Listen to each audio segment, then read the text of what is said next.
Students आगे चलते हैं, रिएक्शंस ऑफ एमाइड्स और नाइट्राइल्स को डिस्कस करते हैं वन बाय वन। स्टूडेंट्स सबसे पहले आपके पास रिएक्शन है हाइड्रोलिसिस ऑफ एमाइड्स। तो स्टूडेंट्स आपको पता है अच्छी तरह से कि कार्बोक्सिलिक एसिड डेरिवेटिव जब हाइड्रोलाइज होता है तो आपके पास एसिड जनरेट करता है कार्बोक्सिलिक एसिड्स। तो स्टूडेंट्स इसमें हम एग्जाम्पल भी ले सकते हैं, जैसे हमारे पास है CH3 C double bond O and then हमारे पास है acetic amide acetamide and then ये हाइड्रोलिसिस हो रहा है इसका, तो ये आपके पास जनरेट कर रहा है acetic acid CH3 C double bond O and then OH। तो स्टूडेंट्स और साथ में अमोनिया जनरेट कर रहा है। जिस तरह से स्टूडेंट्स आपकी कार्बन चेन इंक्रीज होती चली जाएगी, एसिड के साथ आपके पास प्राइमरी अमीन्स भी जनरेट होने लग जाएंगे, जैसे कि आप रिएक्शन में देख सकते हैं जनरल में। आगे चलते हैं स्टूडेंट्स, रिडक्शन ऑफ एमाइड्स को डिस्कस करते हैं। स्टूडेंट्स याद रखिएगा कि जब भी हमने एमाइड्स को रिड्यूस कराना होता है या रिडक्शन करानी होती है तो हम उसको कन्वर्ट कराते हैं प्राइमरी अमीन्स के अंदर। ये रिएक्शन हम पर्टिकुलरली करवा रहे होते हैं in the presence of lithium aluminium hydride. Students याद रखिएगा, मैंने आपके साथ डिस्कस किया था कि जो कार्बोक्सिलिक एसिड्स होते हैं इनकी रिडक्शन कैपेबिलिटी कम होती है, यानी कि ये रिड्यूसिंग एजेंट से ज़्यादा रिएक्टिव नहीं होते। तो इसलिए स्टूडेंट्स लिथियम एल्यूमिनियम हाइड्राइड से ही इनके कार्बोक्सिलिक एसिड डेरिवेटिव्स को भी रिएक्ट करवाया जाता है। तो स्टूडेंट्स आप देख सकते हैं कि आपके सामने प्राइमरी अमीन जनरेट होता है CH2NH2। इसको ओपन करके अगर लिखें तो हम, यानी कि हो गया स्टूडेंट्स आपके पास alkyl Amin.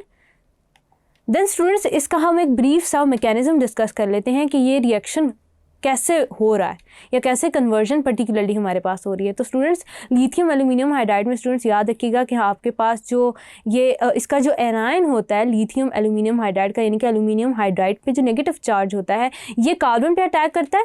As a result students आपके इलेक्ट्रोफिलिक कार्बन पे पॉजिटिव चार्ज होता है, तो वो क्या होता है कि स्टूडेंट्स जो उसके साथ डबल बॉन्ड ऑक्सीजन होता है कार्बोनिल ग्रुप का, वो ब्रेक हो जाता है। अब वो ब्रेक हो जाता है तो स्टूडेंट्स आपके पास एक कॉम्प्लेक्स जनरेट होता है जिसमें आपके पास जो एल्यूमिनियम हाइड्राइड है वो जाके अटैच हो जाता है ऑक्सीजन के साथ।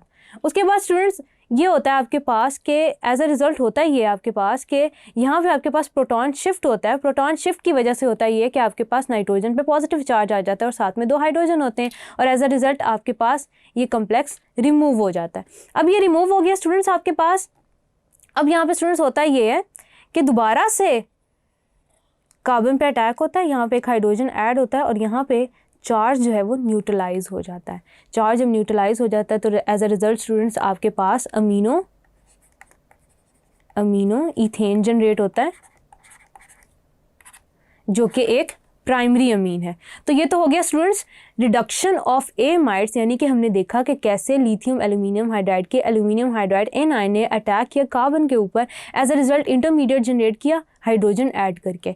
इंटरमीडिएट जनरेट किया स्टूडेंट्स, प्रोटॉन ट्रांसफर हुआ within the molecule, as a result आपके पास आइमाइन जनरेट हुआ, यानी कि नाइट्रोजन पे पॉजिटिव चार्ज आ गया।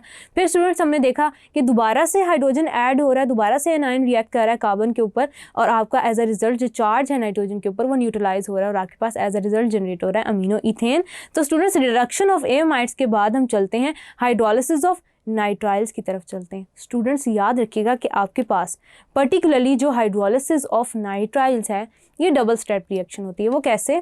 फॉर एग्जांपल हम जनरल रिएक्शन से ही इसको स्टडी करेंगे कि आपके पास अल्काइल नाइट्राइल है, ये सबसे पहले स्टूडेंट्स हाइड्रोलाइज जब होती है तो आपके पास जनरेट कर रही होती है amide NH2 in the presence of acid.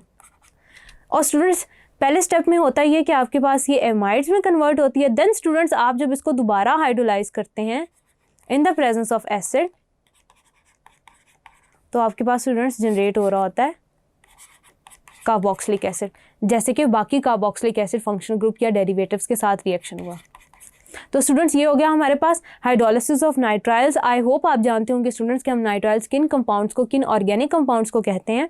आगे चलते हैं स्टूडेंट्स, रिडक्शन ऑफ नाइट्राइल्स को डिस्कस करते हैं। जिस तरह स्टूडेंट्स हमने रिडक्शन ऑफ एमाइड्स डिस्कस किया उसी तरह हम नाइट्राइल्स को डिस्कस करते हैं। स्टूडेंट्स लिथियम एल्यूमिनियम हाइड्राइड की प्रेजेंस में आपके पास ये ट्रिपल बॉन्ड रिड्यूस होता है तो आपके पास प्राइमरी अमीन जनरेट होता है।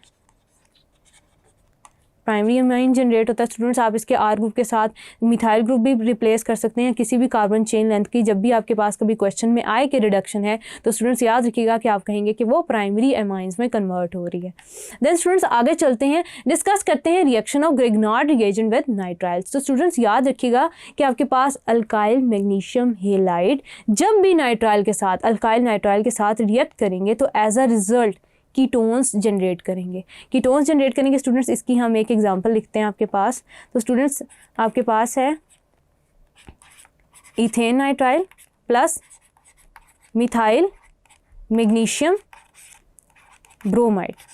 अब एज अ रिजल्ट स्टूडेंट्स होता ही है कि आपके पास in the result of product आपके पास जनरेट हो रहा होता है CH3 C double bond O CH3, यानी कि आपके पास एज अ रिजल्ट जनरेट हो रहा है एसीटोन। तो स्टूडेंट्स ये हो गया reaction of Grignard reagents with nitriles.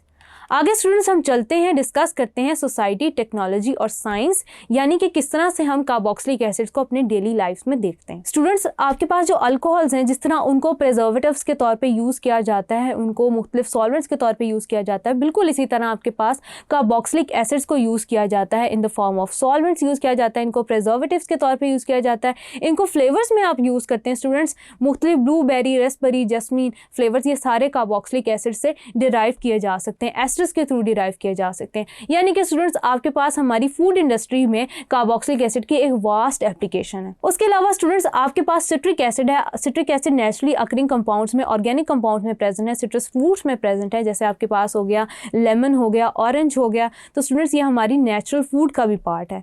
Then students आगे चलते हैं, हम डिस्कस करते हैं, आपके पास मुख्तलिफ कंपाउंड्स आते हैं, जैसे आपके पास है सैलिसाइलिक एसिड। स्टूडेंट्स इसको हम पहले फार्मेसीज में यूज़ करते थे, फार्मास्यूटिकल इंडस्ट्रीज इसको यूज़ करती थी, लेकिन अब इसका जो यूज़ है वो पर्टिकुलरली प्रोहिबिटेड है।